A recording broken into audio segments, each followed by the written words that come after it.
প্রত্যেক ঘরে ঘরে এক একটা মানে ডিজিটাল প্ল্যাটফর্ম আছে, যেখানে যাই সেখানে এসে পরিচয় দেয়, ভাই আমি তো সাংবাদিক। কি নাম?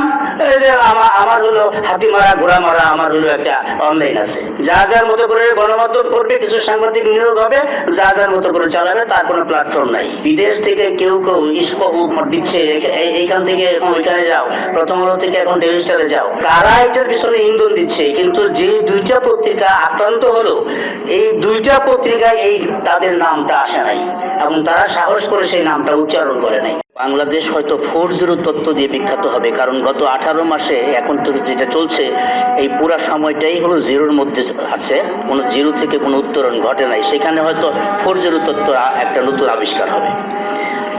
দ্বিতীয় প্রসঙ্গ আমি বলতে চাই ডেইলি স্টার এবং প্রথম আলোর হামলা নিয়ে। এখানে আমার মিশ্র প্রতিক্রিয়া আছে। মিশ্র প্রতিক্রিয়া এরকম যে যারা হামলা করেছে তাদেরকে আমি ধন্যবাদ দিতে চাই এবং সেই সাথে নিন্দা জানাতে চাই। ধন্যবাদের পাঠটা এই জন্য যে তারা যদি ডেইলি স্টার প্রথম আলোতে হামলা না করতো, তা আজকে নুরুল কবির ভাইরা, নোয়াবরা, সাংবাদিকদের যে সম্মেলন করা, সবার মধ্যে যে মোটিভেট করা এবং সবাইকে সংগঠিত করার যে উদ্যোগটা, এটা হয়তো নিতেন না। কারণ আমরা 5 তারিখের পরে অনেক গণমাধ্যমে হামলা হয়েছে, নোয়াব বা সম্পাদক পরিষদ বা অন্য কেউ সেটার এটা প্রতিবাদও করে নেই এবং অনেক গণমাধ্যমে সেই রিপোর্ট পর্যন্ত প্রকাশ করে নাই। আরেকটা বিষয় এই জায়গাটায় আমার বক্তব্য, যারা এই পর্যন্ত এই মামলায় এই ঘটনায় গ্রেপ্তার হয়েছে, এই দুইটা কাগজ পরবর্তী সময়ে তাদের পরিচয় দিয়ে এখন পর্যন্ত কোনো ফলো আপ রিপোর্ট করে নাই যে যাদেরকে গ্রেপ্তার করা হয়েছে তারা কোন দলের, কোন পথের, কোন মতের, এখন পর্যন্ত কোনো ফলো আপ রিপোর্ট করে নাই। আরেকটা রিপোর্ট করে নাই, ওই দিন রাতে যারা গণমাধ্যম ফলো করেছি আমরা দেখেছি বিদেশ থেকে কেউ কেউ দিচ্ছে, এইখান থেকে এখন ওইখানে যাও, প্রথম আলো থেকে এখন ডেইলি স্টারে যাও। এই যে সারা পৃথিবীর মানুষ দেখলো যে কারা এটার পিছনে ইন্ধন দিচ্ছে। কিন্তু যে দুইটা পত্রিকা আক্রান্ত হলো, এই দুইটা পত্রিকায় এই তাদের নামটা আসে নাই এবং তারা সাহস করে সেই নামটা উচ্চারণ করে নাই। ওদের স্বপ্ন পূরণে পাশে থাকতে পেরে আমরা গর্বিত।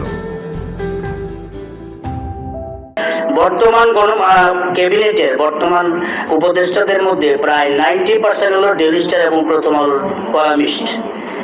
ওই দিন একমাত্র নুরুল কবির ভাই তার দায়িত্বের জায়গা থেকে ওই জায়গায় গিয়েছিলেন, কিন্তু একজন লোক ডেইলি স্টার প্রথম আলোতে যারা দিনের পর দিন লিখেছেন, একজন উপদেষ্টা সেদিন এই মবকে সামাল দিতে যান নাই।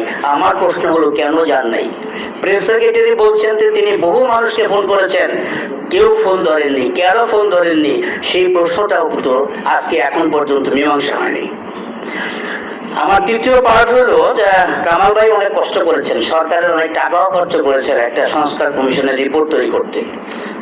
সংস্কার কমিশনের রিপোর্টটা 3টা উপদেষ্টা পার হয়ে যাচ্ছে, তথ্য মন্ত্রণালয়ে 3টা উপদেষ্টা পার হয়ে যাচ্ছে। 3 লাইন সংস্কার কমিশনের, 3 লাইন নিয়ে কিন্তু কথা হয়নি। এবং সংস্কার কমিশনের আল্লাহ যদি সবকিছু ঠিক রাখে 10-12 দিন পরে ইলেকশন যদি হয়, তো এই সংস্কার কমিশনের রিপোর্ট তো এই জায়গায় শেষ হয়ে যাচ্ছে। আমি আজকে এই অনুষ্ঠানে, এই আলোচনা সভায় দায়িত্ব নিয়ে বলতে চাই, পরবর্তী গভর্নমেন্ট যেই আসবে কামাল ভাইয়ের রিপোর্ট উল্টায়ও দেখবে না, তারা আরেকটা সংস্কার কমিশন করবে।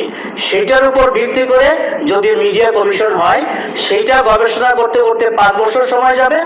পরবর্তী 5 বছরে গিয়ে বলবে যে আমরা তো কাজ করেছি, সেই কাজ করার পরে আমরা যদি আবার ক্ষমতায় আসতে পারি, সেই ক্ষেত্রে আমরা গণমাধ্যম নিয়ে কাজ করব। আমরা গণমাধ্যম নিয়ে অনেক কিছু কাজ করেছি, এইটাই হলো বাস্তবতা। তারপরে আমি আসি যে 5টা প্রশ্নের মধ্যে যেটা আসছে সেটা হলো যে 1 নম্বরে হলো যে আমরা জাতীয় সমঝোতা সম্ভব হবে কি আপনি মনে করেন? জাতীয় সমঝোতা তখনই সম্ভব হবে যখন বিরোধী দলে থাকলে রাজনৈতিক দল যখন বিরোধী থাকে তখন তাদের যা ভালো লাগে, সরকারে গেলেও তাদের সেরকম ভালো লাগতে হবে। এই মানসিকতা জন্ম না হলে এই জায়গাটায় কোনো রকম পরিবর্তন হবে না। নির্বাচনের পর নতুন সরকারের প্রথম 1 বছরে গণমাধ্যম সংস্কারের কোনো কাজকে অগ্রাধিকার দেওয়া উচিত। প্রথম কথা হলো গণমাধ্যমকে প্রত্যক্ষ এবং পরোক্ষ সকল রকম চাপ থেকে মুক্ত করা উচিত। গণমাধ্যমকে বলা হয় এটা একটা শিল্প। আপনি চামড়া শিল্পকে শিল্প বলছেন, চামড়া শিল্পকে তার একটা ফ্যাক্টরি করার জন্য আপনি বিসিকের প্লট দিচ্ছেন, কিন্তু গণমাধ্যমকে শিল্প বলছেন, এটার কোনো ফ্যাসিলিটিস নাই, শিল্পের কোনো ফ্যাসিলিটিস নাই। যা যার মতো করে গণমাধ্যম করবে, কিছু সাংবাদিক নিয়োগ হবে, যা যার মতো করে চালাবে, তার কোনো প্ল্যাটফর্ম নাই। ইভেন আপনার কাগজের একটা পত্রিকার কাগজের যে এলসি দেওয়া হয়, সেটাও দেওয়া হয় কোন পত্রিকাকে কত কত কাগজের এলসি দেওয়া হবে।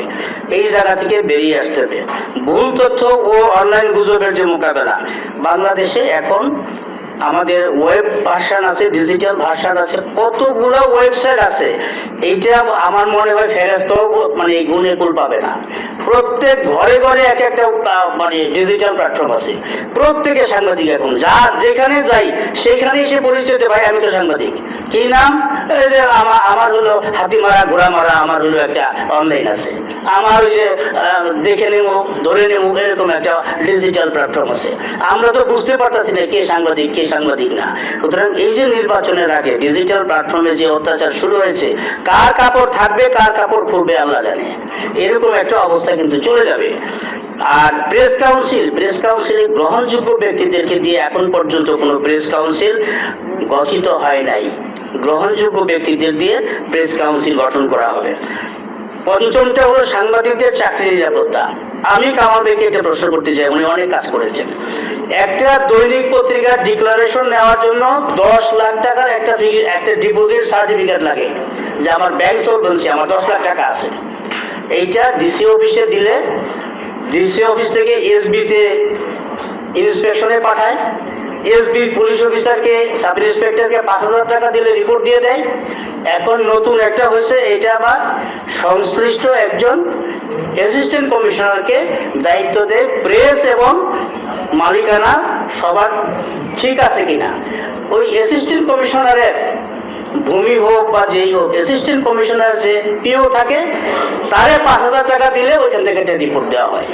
তার মানে মোট 10 থেকে 15,000 টাকা খরচ করলে 10,000 টাকার একটা ফিক্সড ডিপোজিট, একটা সার্টিফিকেট দিলে 10 লাখ টাকার একটা ডেইলি কাগজের ডিক্লারেশন পাওয়া যায়। এখন আপনি বলেন 10 লক্ষ টাকা একটা সার্টিফিকেট দিয়ে একজন লোক যদি একটা ডেইলি কাগজ বের করে, 10 লক্ষ টাকা তো তার চেয়ার টেবিল কিনতেই খরচ হয়, সে সাংবাদিকের বেতন দেবে কিভাবে? কামাল ভাই এই জায়গায় যদি 10 কোটি টাকা ফিক্সড ডিপোজিট রেখে একজন মালিক তার পত্রিকার ডিক্লারেশন নিতে হবে, এরকম একটা আইন যদি অথবা সুপারিশ যদি করতেন, তখন তো 10 কোটি টাকা সিকিউরিটি থাকতো যে সাংবাদিকদের রুজির যাতে সমস্যা না হয়। এই জায়গাটায় মনে হয় কামাল ভাই অ্যাটেন্ড করেন না। আমার মনে হয় অ্যাটেন্ড করলে ভালো হতো।